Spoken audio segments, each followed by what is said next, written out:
वज़ीर आला सिंध मुराद अली शाह और कमिश्नर कराची सैयद हसन नकवी की हिदायत पर कराची इंतजामिया और बल्दियाती इदारों ने तजावुजात के खात्मे के लिए कमर कस ली। असिस्टेंट कमिश्नर हाशिम मसूद और टाउन चेयरमैन रिजवान अब्दुस्समी की जेर निगरानी बहादुराबाद की शाहराहों पर तजावुजात के खिलाफ ऑपरेशन किया गया।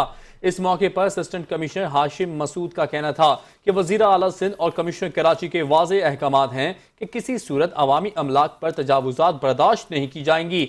आलमगीर रोड से चार मीनार चौरंगी तक तजावुजात का खात्मा कर दिया गया है। मजीद शाहराहों से तजावुजात के खात्मे तक ऑपरेशन जारी रहेगा। तमाम कार्रवाइयाँ कानूनी दायरे कार में रहते हुए की जा रही हैं।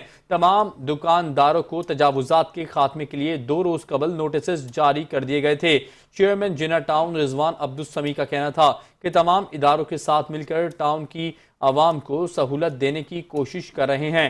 टाउन की हुदूद में किसी किस्म की इंक्रोचमेंट बर्दाश्त नहीं की जाएगी।